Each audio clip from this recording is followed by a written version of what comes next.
Ya, terima kasih. Bismillahirrahmanirrahim. Assalamualaikum warahmatullahi wabarakatuh. Waalaikumsalam warahmatullahi wabarakatuh. Bismillah, alhamdulillah, wassalatu wassalamu ala rasulillah Sayyidina wa maulana Muhammadin ibni Abdillah wa ala alihi wa sahbihi wa man tabi'ahu wa nasarahu wa wala wa ba'du. Laqad qala Allah Ta'ala fi kitabihil karim wa huwa asdaqul qailin. A'udzu billahi minasyaitonir rajim. Bismillahirrahmanirrahim. Wa'tasimu bihablillahi jami'an wa la tafarraqu. Wadhkuru ni'matallahi 'alaikum id kuntum a'da'an fa'alafa baina qulubikum fa asbahtum bi ni'matihi ikhwana. Al-ayah. Shadaqallahul 'azim. Jamaah yang dirahmati Allah, saya harus bikin pernyataan dulu. Judul dari tema kita, walaupun pakai istilah fikih, tapi sebenarnya yang dibahas bukan fikih, Pak. Karena kalau ilmu fikih itu kan bicara tentang hukum, ya hukum syariah gitu ya, tentang sholat, puasa, zakat, haji, toharoh dan sebagainya. Tapi kalau kita bicara kemerdekaan, ya itu nggak ada fikihnya sebenarnya gitu ya. Tapi ya saya nggak ngarang sih menggunakan judul fikih kemerdekaan, karena banyak juga para ulama kita di zaman modern ini yang menggunakan kata fikih untuk sesuatu yang pembahasannya sebenarnya bukan fikih. Misalnya Pak, Dr. Said Ramadan Al-Buti, ulama Suriah itu ya, beliau menulis sejarah Nabi sebenarnya, tapi bukunya itu dikasih nama Fiqhus Sirah. Nah, padahal kan isinya bukan fikih, tapi sirah nabawiyah. Di Mesir juga ada ulama yang ya juga menamakan bukunya itu sama Fiqhus Sirah juga. Kemudian kita juga sering mengenal ada istilah Fiqhul Aulawiyat atau Fiqhul Dakwah atau Fiqih Muwazanah dan sebagainya. Ya semuanya itu pakai istilah fikih, padahal sebenarnya bukan fikih. Jadi saya boleh kasih istilah, julukannya adalah fikih yang bukan fikih gitu sebenarnya. Ya cuman buat keren-keren aja sih. Yang mau kita bahas sebenarnya adalah kemerdekaan itu sendiri. Walaupun sebenarnya kalau mau digali, di balik dari kemerdekaan itu ada beberapa hukum fikihnya. Misalnya Pak, kita ini kan biasanya mau 17-an, lalu dalam acara-acara lomba itu, nah itu ada kajian fikihnya. Misalnya bagaimana agar lomba-lomba yang kita lakukan itu tidak terjebak pada mekanisme judi misalnya, ya kan? Itu ada fikihnya juga. Atau misalnya dulu para founding father kita ketika memproklamasikan negara, ini negaranya ini sesuai dengan fikih apa enggak? Sesuai dengan hukum syariah atau bagaimana? Nah, itu mungkin juga ada kaitannya juga. Tapi sebelum itu semua, saya akan bicara dulu begini Pak, bahwa sebenarnya di balik dari kemerdekaan yang Allah anugerahkan pada kita, sebenarnya ada anugerah yang jauh lebih besar lagi, yang kita jarang menyebutnya, jarang mengingatnya, sehingga wajar juga kalau kita kurang mensyukurinya. Apa itu? Nikmat persatuan.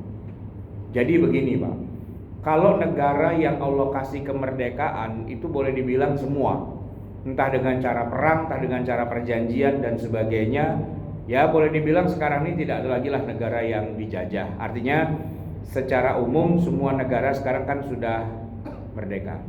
Tapi begini Pak, negara yang ketika sebelum dijajah itu tidak ada, yaitu kita Pak, Indonesia. Dan ketika kita merdeka, tiba-tiba kita menjadi sebuah negara yang sangat besar.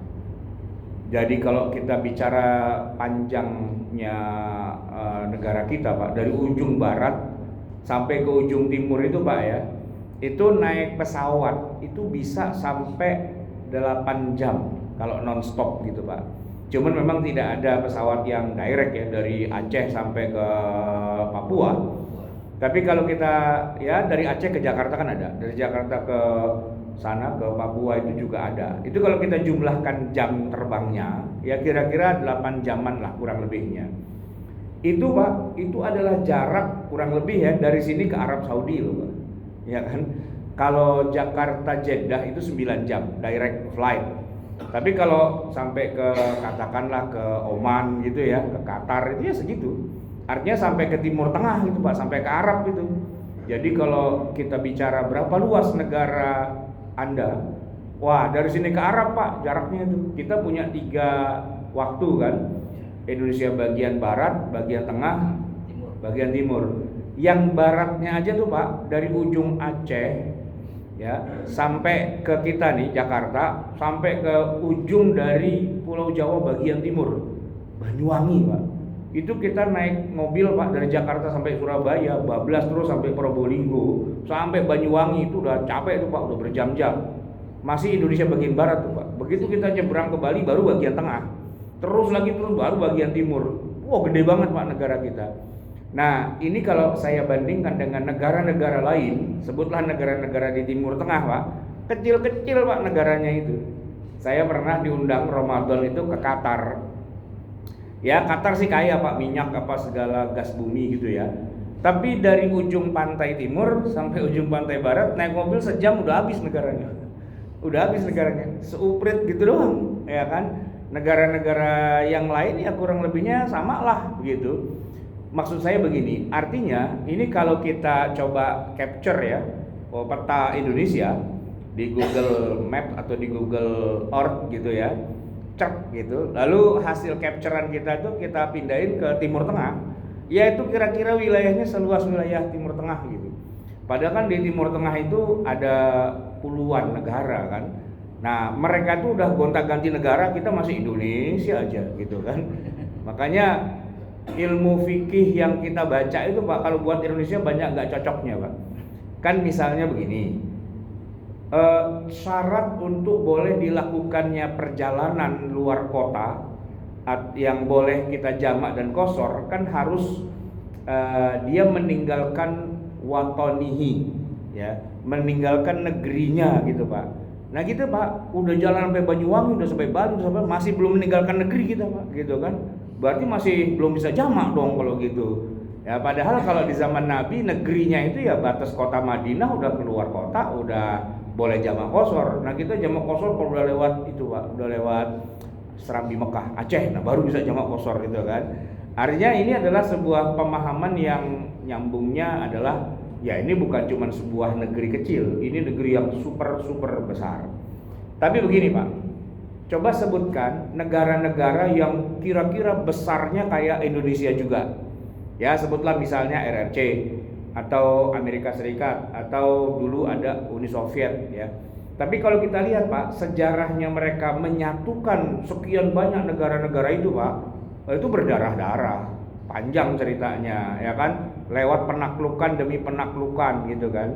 Dan dulu di kita juga pernah ada kerajaan besar yang mencoba menaklukkan kerajaan lainnya, yaitu Mojopahit ya kan, dengan patih Gajah Madanya gitu. Kalau ke sono Gajah Mada, kalau ke sini Hayam Wuruk, itu dari Harmoni sampai kota Pak ya. Nah tapi kan begini Pak, itu nggak lama, dan kemudian setelah itu ya mereka pada berontak dan sebagainya, pecah juga akhirnya. Dan mana sekarang yang disebut dengan Majapahit? Nggak ada, udah bubar, udah tinggal sejarah saja. Nah kita Pak, ketika kita proklamasi kemerdekaan 17 Agustus 1945, kita sih cuma bilang alhamdulillah negara kita sudah bebas, sudah merdeka gitu ya. Sebenarnya ada anugerah yang jauh lebih besar lagi, yaitu bagaimana bisa bersatunya orang dari Sabang sampai Merauke yang luasnya seabrek-abrek Bejibun, dan dulunya itu Pak, itu terdiri dari ribuan kerajaan kesultanan kecil-kecil yang nggak pernah bisa disatukan Pak, nggak pernah. Nah ternyata dengan kenikmatan dari Allah itu, ya sebenarnya sih sengsara dulu Pak ya, dijajah nih sama Belanda, sama-sama senasib dan sepenanggungan ya kan, dijajah oleh Belanda. Belandanya pergi, kita malah mendapatkan keuntungannya apa? Wah, kita saudara nih, kita sebangsa dan setanah air. 1928 itu Pak, ada semangat Sumpah Pemuda, berbahasa, bertanah air, apalagi itu, berbangsa satu, bertanah air satu, berbahasa satu gitu kan. Dari sejak 28 ada kesamaan nasib di antara sekian banyak penduduk dari 17.000 pulau Pak, dijajah sama satu, Belanda gitu. Kita punya the common enemy, punya musuh bersama yang memang sih kalau waktu itu kerajaannya luas banget Pak. Belanda itu gede banget jajahannya, makanya kita disebut sini Hindia Belanda gitu kan, karena dijajah sama Belanda.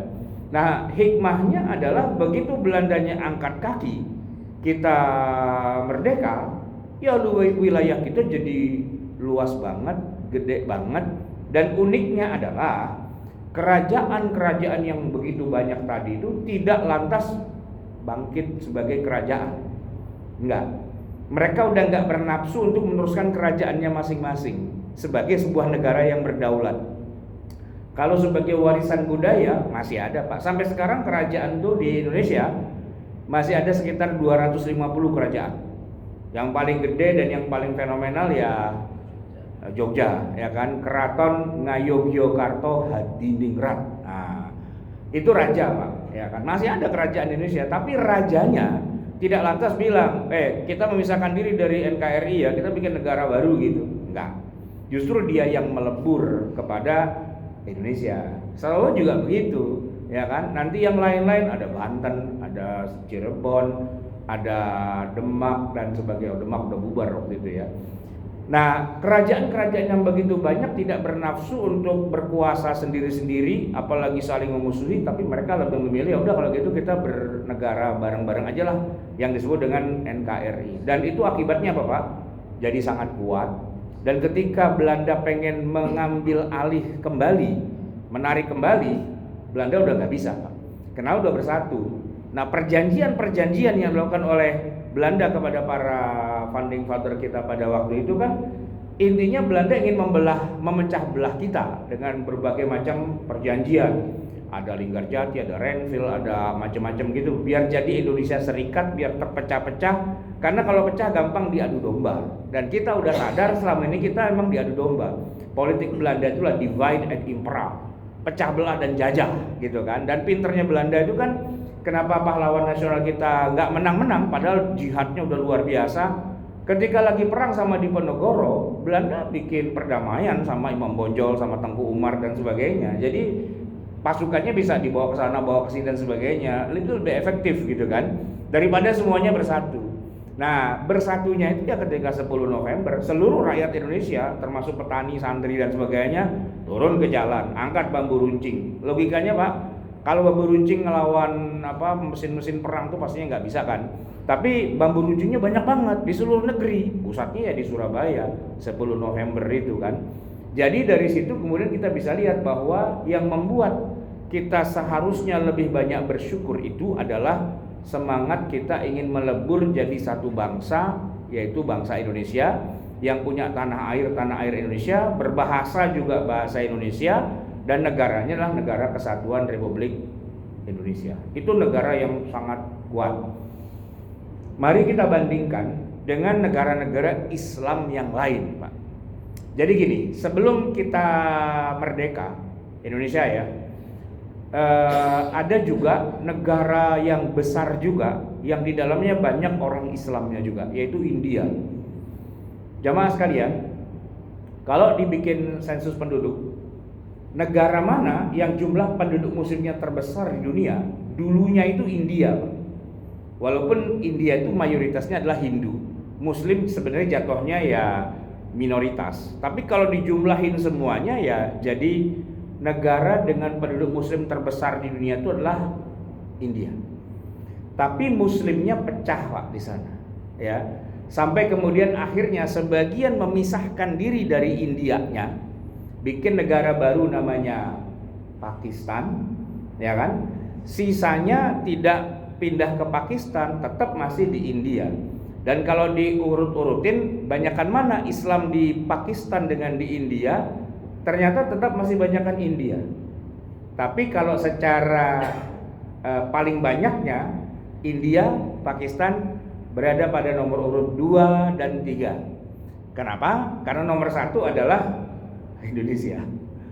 Lu pada berantem, pada pecah, akhirnya jadi negara ya sono enggak, sini enggak, ya kan, hebatan kita. Dan Anda tahu apa yang terjadi di Pakistan sebagai negara yang didirikan dengan konsep isinya orang Islam doang.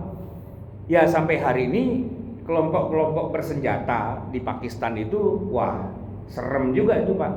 Kalau yang namanya kita di Indonesia ganti-ganti presiden kan jarang kalau di kita ya. Zaman Soekarno, zaman Soeharto kan presidennya terpilih lagi gitulah ya. Istilahnya sampai bertahun-tahun. Pak Harto itu sampai 32 tahun.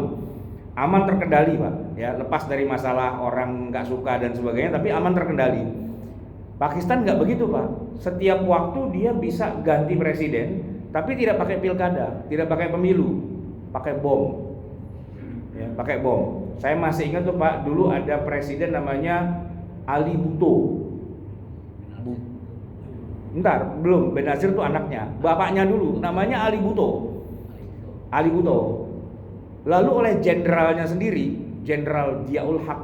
Ya kalau di kita mungkin Menhankamnya gitu ya. Nah, itu dikhianati Pak. Jadi Ali Bhuttonya terjadi revolusi besar, presidennya ditangkap atau istilahnya perdana menteri mungkin mereka istilahnya ya. Nah yang menguasai itulah jenderalnya, Jenderal Ziaul Haq. Tahu Pak apa yang dilakukan oleh sang jenderal kepada perdana menterinya? Perdana menteri ditangkap, diadili dan dijatuhkan hukuman gantung Pak. Ali Bhutto itu digantung gitu. Dan berkuasalah Jenderal Ziaul Haq ya. Nah, anaknya baru namanya Ibu siapa? Benazir Bhutto. Dendam Pak, bapak gua kena peluh gantung ya kan. Dia bikin revolusi lagi. Nah, pesawatnya Jenderal Ziaul Haq dibom sama dia, duer, hancur. Naiklah Benazir Bhutto. Benazir Bhutto dibom lagi sama pendukungnya, lawannya, dan gitulah. Tapi emang termasuk murah juga sih Pak, ongkos pergantian kepemimpinan tinggal dibom aja kan, duer gitu, jedar. Istri saya itu Pak kuliah di Pakistan 5 tahun, itu acara hiburannya tiap hari nonton perang Pak, jedar di Pakistan gitu. Negara muslim terbesar ketiga di dunia, merdeka dari India, tapi isinya perang. Dan Bapak tahu apa yang dilakukan oleh Pakistan karena isinya adalah perang gitu Pak. Negara tetangganya itu Afghanistan. Dulu Afghanistan pernah juga dicaplok oleh Uni Soviet, ya Pak. Tapi kemudian Afghanistan berhasil Allah menangkan lewat pasukan dulu istilahnya mujahidin. Mujahidin Afghanistan. Datang pemuda-pemuda dari seluruh dunia untuk angkat senjata perang melawan Uni Soviet. Ya, pokoknya intinya Soviet akhirnya menarik semua pasukannya. Kalau secara beritanya sih terjadi perpecahan di dalam tubuh Uni Soviet sendiri. Ada mereka punya pemimpin namanya Gorbachev, masih ingat Pak ya? Dia yang diplesetkan nama orang Sunda jadi Cecep Gorbachev gitu ya. Nah itu dia punya politik namanya Glasnost dan Perestroika, pecah Uni Soviet. Nah semua pasukannya ditarik dan ya Afghanistan menang gitu kan, istilahnya merdeka. Kan sama tuh Pak dengan Indonesia. Tapi apa yang terjadi setelah Afghanistan merdeka? Apakah mereka membangun? Tidak Pak. Perang tetap berlanjut. Kalau dulu melawan Uni Soviet, sekarang melawan saudara-saudaranya sendiri. Afghanistan tuh Pak, pasukan mujahidin punya 7 faksi yang berbeda. Satu sama lain saling bunuh Pak.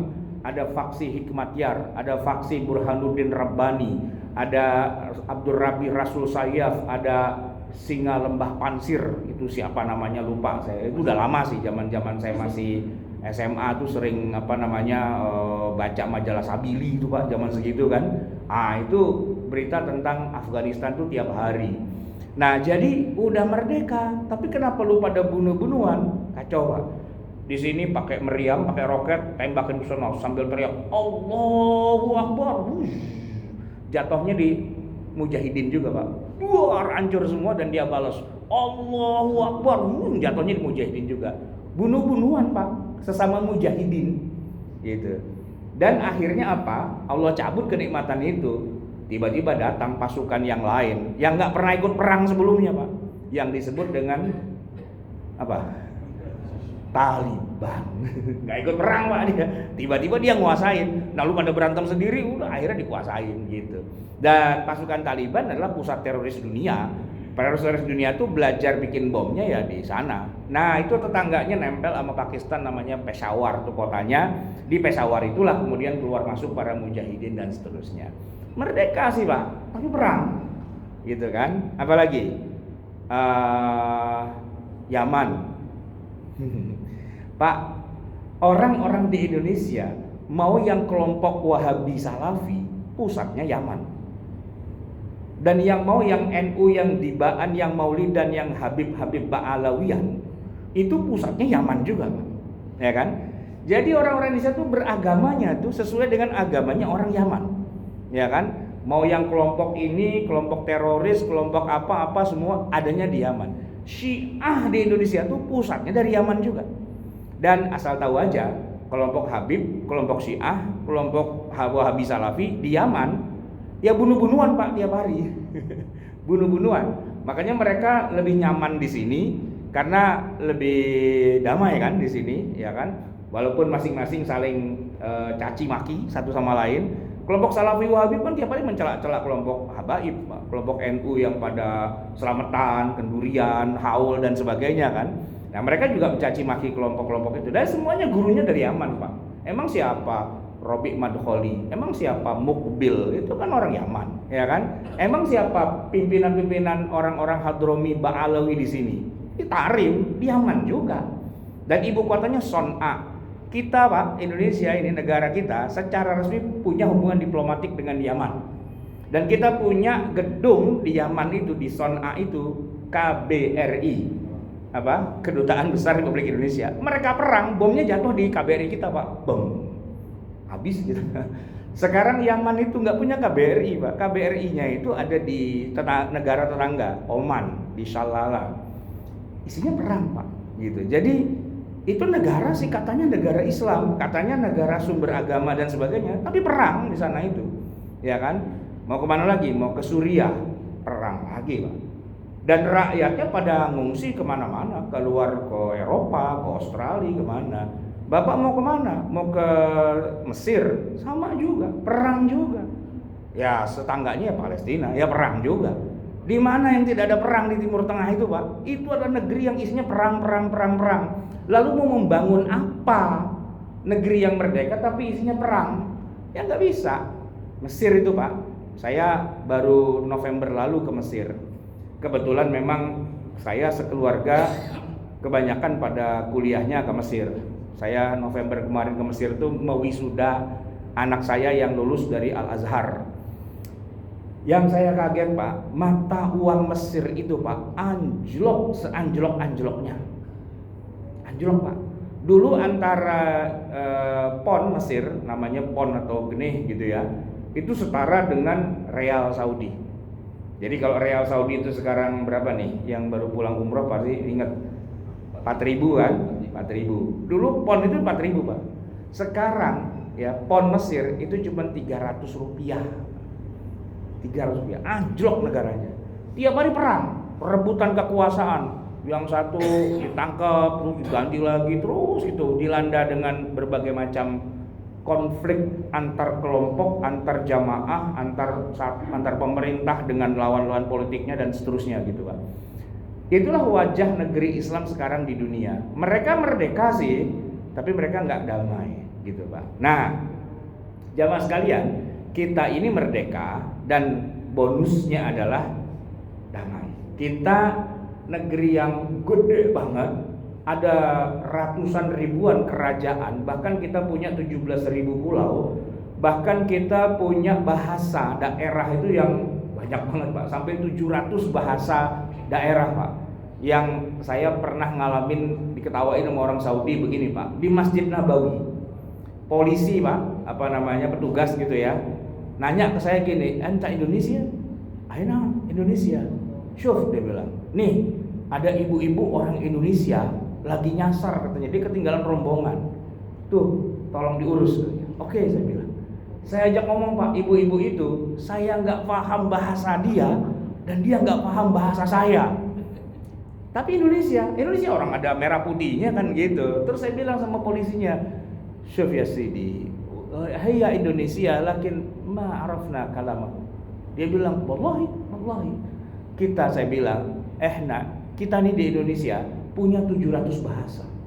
Dan dia punya bahasa yang tidak dia kuasai, bahasa Indonesia, bahasa daerah gitu.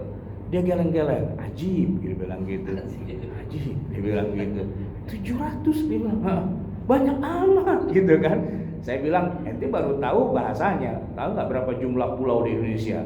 Khamsah, dia bilang. Khamsah yang gede-gedenya doang. Jawa, Sumatera, Kalimantan.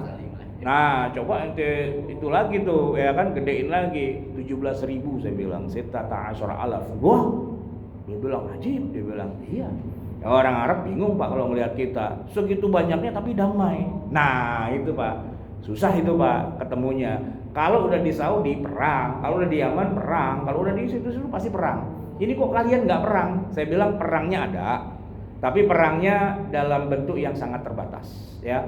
Paling perangnya di masjid, antar takmir masjid, rebutan gitu kan, siapa mau jadi ketua, siapa mau jadi bendahara. Ya, tapi ya habis itu makan berkat lagi bareng-bareng gitu kan. Paling perangnya cuma di medsos, ribut-ribut ya kan, pas lagi pemilu pilkada, paslon 1, paslon 2, paslon 3 ribut gitu kan. Tapi setelah itu paslonnya yang pindah partai gitu kan. Nah, pengikutnya bingung, lalu kemarin gue pindah dia, pikir sekarang dipindah kemari, gimana nih kan gitu. Jadi lucu-lucuan aja gitu kan. Kalau di Indonesia tuh gini, saya bilang, di Indonesia ributnya tuh kayak orang nonton bola aja. Pemain bolanya saja, pemain bola profesional. Pak, pemain bola itu kan dia akan main di tim negara yang nyewa dia kan. Kontraknya berapa? CR7 lagi disewa sama Saudi, An-Nassr ya. Dia akan memperkuat tim Saudi dong ya kan, di sana. Ya nanti kalau kontraknya habis dia pindah lagi. Dia kan akan membela siapa yang bayar, ya kan gitu ya, tergantung. Kalau di sini gue bayaran segini, soal bayaran segitu ya gue kesono, wajar. Ya kalau orang nggak suka ya nggak apa-apa gitu kan. Tapi yang jelas semua kan asal ada deal-dealnya ya selesai. Politik kan gitu juga. Nah di Indonesia paling sampai di situ doang. Cuman istilahnya ya saling ngomong apalah gitu. Cuman ngomong doang Pak, di medsos doang gitu. Kalau ketemu langsung juga udah damai lagi. Ntar juga dia separtai lagi ya kan. Ntar juga dia satu kubu lagi. Kelihatannya aja musuh-musuhan. Beda sama di Yaman Pak. Kedutaan besar kita aja dibom gitu loh. Gimana? Itu kan mereka. Nah jadi itulah yang saya bilang, nikmat kemerdekaan kita tuh luar biasa Pak. Dan satu lagi Pak, merdeka itu nggak ada gunanya kalau ujung-ujungnya perang. Negara kok isinya perang itu Pak. Ya gimana kita mau bangun negara kita ini, ya kan? Makanya kalau tadi pertanyaan saya, apakah sudah sesuai dengan syariah? Begitu kita merdeka, negara kita bukan negara Islam. Nah ini masuk pertanyaan yang penting nih Pak. Apa yang dimaksud dengan negara Islam? Ini penting Pak pertanyaan. Apakah negara Islam itu harus hukumnya atau undang-undangnya Quran dan hadis? Gitu Pak. Nah ternyata jamaah sekalian, saya karena kuliah di Fakultas Syariah gitu ya, di zaman Nabi, di zaman para sahabat, di zaman para Khulafaur Rasyidin, di zaman para khilafah Bani Umayyah, Bani Abbasiyah dan sebagainya itu Pak, ternyata mereka memang tidak punya undang-undang. Jadi kalau ada orang bermasalah, ya terserah hakimnya mau bilang apa. Hakim tidak berpegang pada sebuah kanun, enggak, tapi ijtihad. Ya kalau hakimnya bilang lu salah, lu benar, ya udah selesai, gitu aja. Tidak atas dasar berdasarkan pasal sekian, ayat sekian dan sebagainya, itu enggak ada. Nah, baru kita punya undang-undang ya dalam sejarah Islam setelah ada Turki Utsmani ya.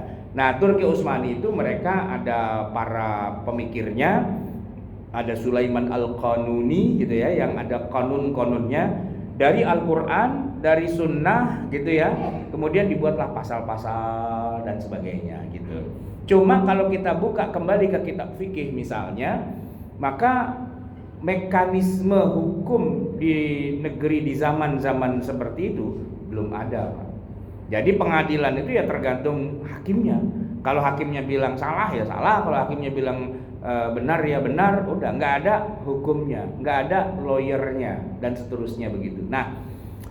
Nah di negara-negara modern sekarang ini ya kan, orang bisa hidup berdampingan antara muslim dengan bukan muslim dan sebagainya karena ada undang-undang. Kalau Amerika itu udah lebih maju sedikit, 300 tahun yang lalu mereka sudah punya yang namanya konstitusi. Nah gitu. Negeri-negeri itu nggak punya Pak, konstitusi itu nggak punya gitu. Jadi ya mereka cuma punya Quran, punya hadis. Padahal ayat Quran ya kan dan hadis ya tergantung ulamanya. Kalau dia mau nafsirin begini-begini, mau nafsirin begitu-begitu, karena semuanya multi tafsir, tidak ada kanunnya gitu ya. Nah di zaman Rasulullah Nabi Muhammad SAW sendiri tidak ada kanun, yang ada Quran. Tapi satu hal yang menarik gini Pak, Madinah di masa Rasulullah terus terang saja banyak sekali isinya penduduknya yang bukan muslim, mayoritasnya muslim ya kan, tapi nomor 2 Yahudi, nomor 3 orang-orang yang bukan Yahudi tapi penyembah berhala seperti orang-orang Mekah dan umumnya orang Arab gitu kan. Jadi ada 3 agama lah paling tidak di Madinah pada saat Nabi jadi pemimpinnya. Nah yang menarik Pak, ketika Nabi SAW itu jadi pemimpinnya, rakyatnya itu nggak semuanya muslim. Kalau yang bermasalah secara hukum adalah penduduk yang Yahudi, bukan muslim, Rasulullah tidak pakai Quran Pak, tapi pakai Taurat. Jadi disesuaikan dengan agamanya dia apa, ya Nabi tetap jadi hakimnya, tapi hukum yang digunakan oleh Nabi bukan Quran. Yang dipakai oleh Nabi adalah Taurat. Karena orang Yahudinya nggak mau pakai Quran. Kalau yang bermasalah orang Islam baru pakai Quran. Tapi kalau yang bermasalah orang Yahudi, maka Nabi pakai Taurat, gitu Pak. Nah, artinya apa? Negara yang dibangun oleh Nabi itu bukan seperti yang kita hayalkan. Kalau negara Islam tuh kayak Vatikan gitu, isinya hanya Islam semua dan agama lain nggak boleh ada. Bukan. Konsep kayak gitu adanya cuman di Ka'bah, di Mekah. Memang itu disebut tanah yang tidak boleh dimasuki oleh orang-orang bukan Islam, tapi sebatas Mekah Al-Mukarramah saja. Saudi Arabia itu orang kafirnya banyak. Bahkan termasuk Madinah Al-Munawwarah di masa Nabi Pak, ada nggak orang kafirnya? Banyak. Iya banyak ya kan. Orang penyembah berhalanya banyak. Bahkan yang ngakunya Islam tapi hatinya kafir, orang-orang munafik juga banyak gitu kan. Nah sekarang aja kebetulan Raja Saudi punya peraturan lokal bahwa Madinah pun kita samain lah dengan Mekah, orang kafir nggak boleh masuk. Nah di Saudi orang kafir yang nggak boleh masuk cuma Mekah Madinah doang. Tapi kalau negara Saudinya ya orang kafir silakan aja gitu. Bandingkan dengan Vatikan. Vatikan itu kan adanya di dalam kota Roma. Nah dia memang cuma satu komplek gitu, negara cuma sekomplek gitu, negara terkecil di dunia. Nah yang bukan Kristen Katolik nggak boleh masuk situ gitu kan. Nah sementara kalau negara Islam versi Rasulullah, versi para sahabat Khulafaur Rasyidun, versi Bani Umayyah, Bani Abbasiyah, penduduknya yang non muslim banyak. Maka kita mengenal istilah ada kafir harbi, ada kafir zimmi, kan gitu ya. Kafir yang dimusuhi, yang diperangi ada.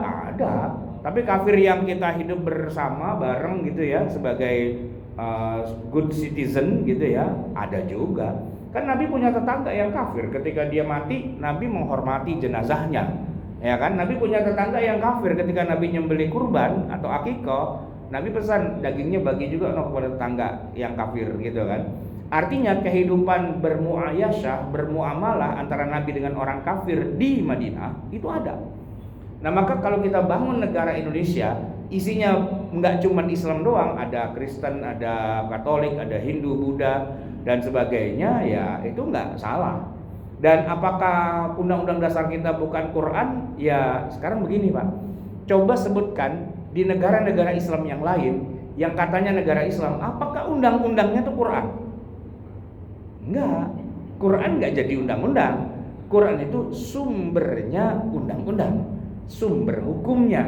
Tapi hukumnya yaitu didesain oleh para ulama untuk dijadikan sebagai bab, pasal, ayat dan seterusnya gitu kan.